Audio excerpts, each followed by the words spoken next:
Mahal na Jesus, lumalapit ako sa iyo bilang iyong anak na nasa kahirapan, nangangailangan at may malaking utang.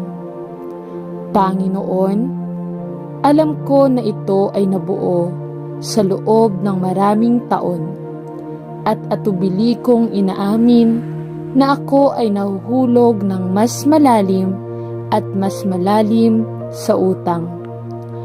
Panginoon, halos hindi ko alam kung paano lalapit sa iyo sa aking kawalan. Mangyaring ipakita sa akin kung ano ang dapat kong gawin. Panginoon, ipinagtatapat ko na sa maraming paraan ay naging pabaya ako sa aking lumalaking utang at nagpaliban bago tanggapin ang tumataas na pasanin ng pera na aking inutang. Panginoon, sumama ka sa aking pagharap sa problemang ito. Batid na ikaw ang aking ama at ako ay iyong anak. Hindi kita minamahal tulad ng nararapat at madalas na isinasaalang-alang ang aking espiritual na mga pangangailangan na hiwalay sa iba. Ngunit Panginoon, kailangan kong iyong ibalik ang aking espiritu. Aliwin ang aking kaluluwa at ibigay ang lahat ng aking pangangailangan ayon sa kayamanan ng iyong biyaya. Amen. O Diyos, tulungan mo sana ako. Isa akong nag-iisang ina at hirap na hirap akong mabuhay sa ilalim ng kakilakilabot na pasanin ng utang. Ito ay parang gilingang bato sa aking liig. Alam ko na ikaw lamang ang makakatulong sa akin at dalangin ko na sa iyong biyaya maawa mong tingnan ang aking kalagayan at tulungan ako. Panginoon, tulungan mo ako at ang aking mga anak sapagkat ikaw ang aking ama. Alam kong ang lahat ay galing sa Diyos. Tulungan akong magtiwala sa iyo na ipagkakaloob sa akin ang lahat ng kailangan ko upang makatakas sa tumataas na utang na ito. At tulungan akong malampasan ang mahirap na oras na ito sa aking buhay. Mangyaring protektahan ako at ang aking mga anak at panatilihin kami ligtas sa iyong mga bisi. Amen. Panginoon, ako ay nasa problema dahil ako ay may utang at alam ko na ito ay higit sa lahat dahil sa aking irresponsableng pag-uugali. Nasayang ko ang maraming pera ko sa mga makasariling kasiyahan nang hindi ko iniisip ang mga kahihinatnan na naghihintay sa akin. Pero dahil sa katangahan at irresponsable kong pag-uugali, nagdusa ako. Oo, Panginoon, ikinalulungkot ko na nag-aksaya ko ng napakaraming pera sa gayong walang kabuluhang buhay. Ngunit higit pa riyan, napagtanto ko na ang aking makasariling pamumuhay ay talagang isang kasalanan laban sa iyo. Nasiyahan lang ako sa karnal na buhay habang nagpapanggap na isang mabuting Kristiyano. Panginoon, nais kong baguhin ang aking pamumuhay at mamuhay ng isang buhay na nagpaparangal sa iyo. Alam ko na ang aking mga kasalanan ay pinatawad, ngunit alam ko rin na ang mga kahihinatnan ng kasalanan sa aking buhay ay may kahihinatnan sa mundong ito. At ang malubhang problema sa utang na aking kinakaharap ay ang resulta ng aking irresponsableng pamumuhay. O Diyos, lumalapit ako sa iyo ng may bagbag na puso at dalangin ko na sa iyong biyaya ay dalhin mo ako sa bagong panahong ito sa aking buhay.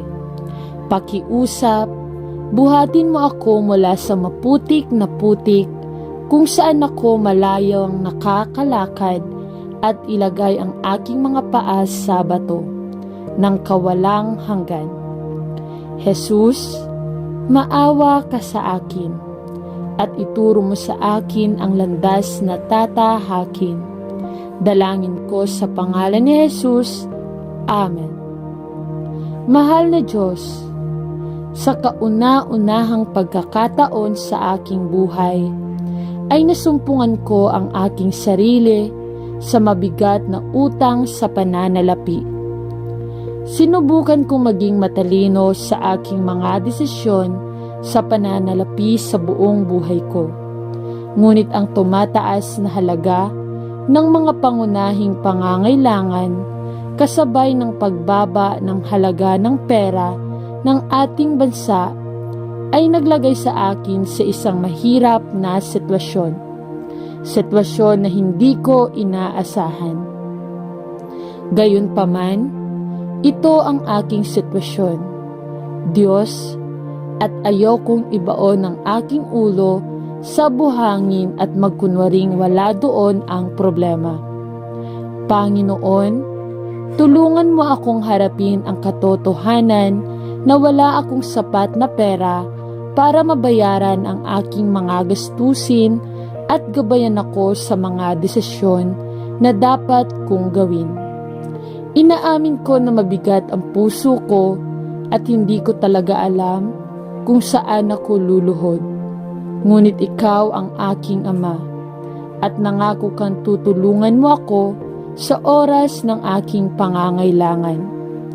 Panginoon, kailangan ko ng tulong ngayon at lumalapit ako sa iyo sa aking kawalan ng kakayahan upang hilingin sa iyo na ibigay sa akin ang kailangan kong pangalagaan, ang aking pamilya.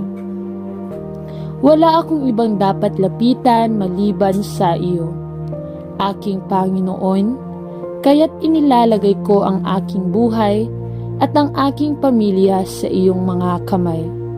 Nagtitiwala na iyong tutugunan ang aming mga pangangailangan gaya ng iyong ipinangako. Hinihiling ko ito sa pangalan ni Jesus na aking tagapagligtas. Amen. Panginoon, nahaharap ako sa posibilidad na ma-foreclose ang aking bahay sa mga darating na buwan at nakakagulat ako. Ang pagkaunawa na sa kabila ng lahat ng aking pagsisikap na panatilihing gising ang aking ulo, hinding-hindi ito magiging sapat.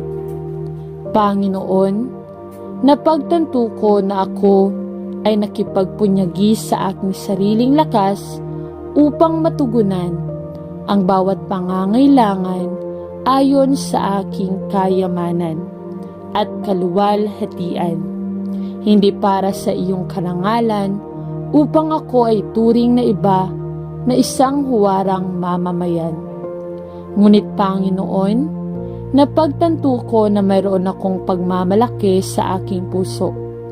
Dahil sinubukan kong mamuhay sa aking sariling lakas, hindi ibinibigay sa iyo ang lahat ng aking mga alalahanin at nagtitiwala na ibibigay mo ang lahat ng aking mga pangangailangan, gaya ng ipinangako ng Diyos.